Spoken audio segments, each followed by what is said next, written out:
Bueno, estamos aquí en mi entrevista sobre que nos va a ayudar a entender por qué surgió el terrorismo en el Perú. Y estamos aquí con el entrevistado, que en este caso es mi abuelo, Manuel Alarcón. Bueno, ok. Primera pregunta, primero sobre aspectos políticos. Eh, Sabemos que el primer gobierno de Belaúnde fue llevado a cabo durante la década de 1960 hasta ser finalizado por el golpe de Estado de Velasco Alvarado. ¿Cómo se vivió este momento en el país? ¿Tuvo alguna consecuencia instantánea dentro de este, la cual lo perjudicó a usted de manera directa? El golpe de Estado trajo un constreñimiento, o sea, se contrajo la economía por falta de inversiones, pero prevaleció el reconocimiento a la identidad nacional. Entonces, esta situación, este tipo de actitud golpista, inicialmente produjo incertidumbre en la población. La población no sabía a qué atenerse. Entonces, ¿qué sucede? Que inmediatamente las acciones que dejó de funcionar el Congreso, los poderes públicos, pues, trajo como consecuencia una especie de, la algarabía que producía el gobierno a través de anuncios publicitarios era que estábamos buscando nacionalizar, que todo era para los peruanos.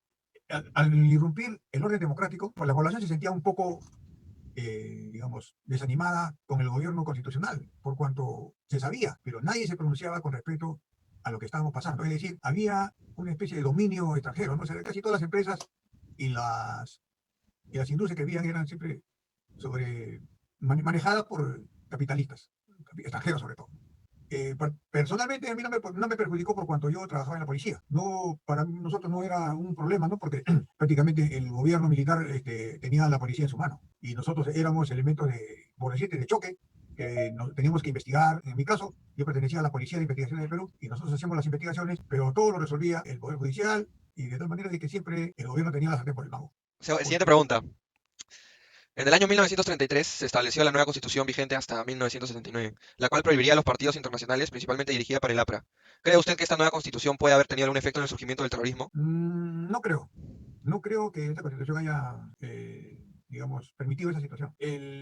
En el Perú se vivía una época tengo conocimiento por referencias históricas de que mucha pobreza, porque casi todos los gobernantes incurrían mucho en corrupción. Y siempre este tipo de informaciones se mantenía en forma soterrada. ¿Por qué? Porque no se permitía, digamos, hacer denuncias. La prensa y nadie, no había denuncias, como hoy en día sucede, ¿no? Entonces, la constitución no tuvo nada que ver en el acercamiento del peruano al comunismo. Lo que sí podríamos decir es que la pobreza que tenía el campesino permitió que en el año 1963 en el Cusco se levantara la primera guerrilla.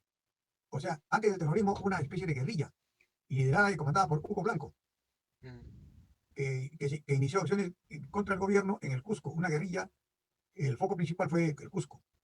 Ellos llamaban a levantarse contra el gobierno porque era un gobierno semifeudal y anticlasista, ¿no? ya, ok.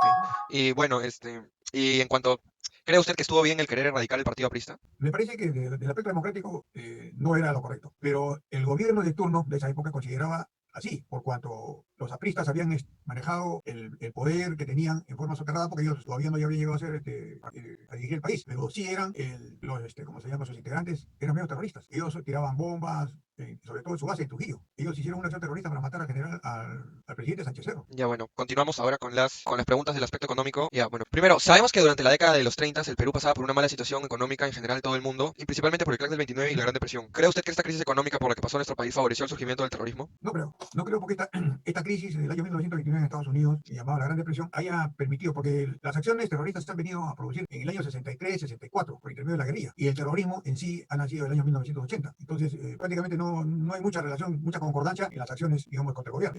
Si hubieran sido de inmediatas, digamos, por decir del año 34, 35 hasta el 40, podríamos decir que sí hubo una relación, digamos, causa-efecto, pero no considero que no es así.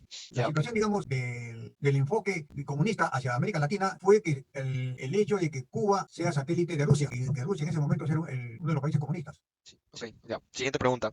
Y en este caso voy a citar una fuente que dice lo siguiente. El desarrollo de la producción capitalista no muestra un carácter sostenido y regularmente ascendente. Lejos de ello, le es particular la evolución cíclica, la fluctuación abrupta y periódica en la tasa de acumulación de capital y la oscilación recurrente en los niveles de empleo y producción. A partir de esta cita, ¿piensa usted que la mala situación económica por la que pasaba nuestro país durante los 50 gracias al capitalismo favoreció la expansión de la ideología comunista en nuestro país? Me parece que sí. El Perú, realmente, uno a veces al leer libros sobre la corrupción se da cuenta de que la corrupción data de muchos años atrás. Y de una u otra manera han ido mermando la situación intelectual de muchas personas. Que fatalmente el peruano no era un tipo reclamador, no era un tipo que quería, digamos, que las cosas andaran en forma derecha. Por esa situación, digamos, fue caldo de cultivo para el inicio del terrorismo. Más que nada, Rusia quería expandirse a nivel mundial a semejanza de lo que quería hacer Hitler, ¿no? Entonces, Rusia sí quería expandirse. Entonces quería estar en América Latina. Es así que Cuba exporta su revolución a Bolivia para poder penetrar a todos los países, porque Bolivia era un país céntrico en Sudamérica, con el Che Guevara. Entonces querían exportar la revolución, pero el Che Guevara fue liberado, el comunismo que querían implantar fue abortado y no se produjo, ¿no? El desenlace. Ya, bueno, ok. Gracias. La siguiente pregunta es ya sobre el aspecto social. ¿Cree usted que el crecimiento de ciudades sobre las zonas agrícolas durante la década de los 40 puede haber tenido algún efecto en el surgimiento del terrorismo? Puede haber tenido porque las personas del campo se veían afectadas, porque nuestra población en los Andes está acostumbrada al trabajo de campo, al trabajo agrícola. Entonces, el desarrollo de las ciudades, digamos, llevando, por supuesto que llevando mejoras, ¿no? En cuanto al desarrollo de las pocas industrias que hay o que había, las construcciones, digamos, hacen que sus propiedades sean expropiadas y el justiprecio es ínfimo, ¿no? Entonces, ¿qué pasa? De que las personas, digamos, de estas ciudades se ven afectadas. Entonces, eso dio lugar a que nazcan ideas un poquito izquierdistas, nacionalistas, llámese como quieras, pero ya contra el gobierno. Y esta fue una de las causas por las cuales el terrorismo, a través de Sendero Luminoso, luchaba contra el gamonalismo. Ya, y bueno, dentro de esta misma pregunta le quería, o sea, algo más breve. ¿Considera correcto que se expandan ciudades que se encuentran cercanas a zonas rurales, es decir, invadiéndolas, las zonas rurales donde se encuentran campesinos y demás? Considero adecuado que sí se expandan siempre y cuando lleven progreso. Es decir, hospitales, polos de desarrollo a la misma población, porque y mejorar a los aspectos de producción, llámese ganadería, con nuevas técnicas, con mejoras, con mejor infraestructura. Me parece que sí, en esa parte sí es positivo, ¿no? El desarrollo. Ya, ok. Y bueno, y finalmente sobre el contexto internacional, a partir de la siguiente cita, el comunismo soviético da prioridad a las políticas y servicios sociales promovidos por el gobierno. En un país comunista, el gobierno es propietario de los recursos públicos, producción de las fábricas, servicios sanitarios, educación, etcétera, para distribuirlos entre la sociedad. Entonces, a partir del anterior texto, ¿qué opina usted acerca de este modelo político? En principio, como una cuestión teórica, es bonito, pero práctica no, porque ni el país, Rusia, que propició este tipo de ideologías, se llegó a plasmar. En Rusia no había comunistas, había revolucionarios. Entonces, eso pasó a China, con Mao Zedong. En China, digamos, tampoco me parece que ha aprendido, solamente los que tienen el poder gozan de ciertas prebendas, porque si no, China no habría aperturado su mercado hacia Occidente. Hoy en día, China vende a todo el mundo. China ha crecido como consecuencia de la política aperturista hacia Occidente, es Sí. decir, no solamente es para su pueblo, sino es para todo el mundo, ¿no? De tal manera de que la inversión privada es la que permite el desarrollo de los pueblos. ¿Qué opina de la influencia de pensadores como Stalin, Lenin, Karl Marx y Mao Zedong? O sea, ¿qué opina de la influencia que tuvieron en el surgimiento de partidos comunistas en nuestro país? Sí, tuvo mucha influencia en los jóvenes sobre todo, porque los jóvenes tienen una inquietud revolucionaria, de renovación, al ver que, y creo que en todas las universidades nacionales sobre todo, porque antes no había universidades particulares, entonces prendió la mecha de las ideologías comunistas, porque se pretendía, bajo ese contexto, de que el nacionalismo era beneficioso para el pueblo. Pero hoy en día se ha visto que el comunismo no es lo más positivo para el pueblo. Prendieron las ideas, pero después se han apagado.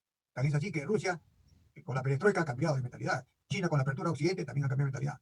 Es decir, los países comunistas, prácticamente ya con la caída de la cortina de hierro, del muro de Berlín, tienen una apertura hacia la democracia, que es la mejor carta para el desarrollo de los pueblos.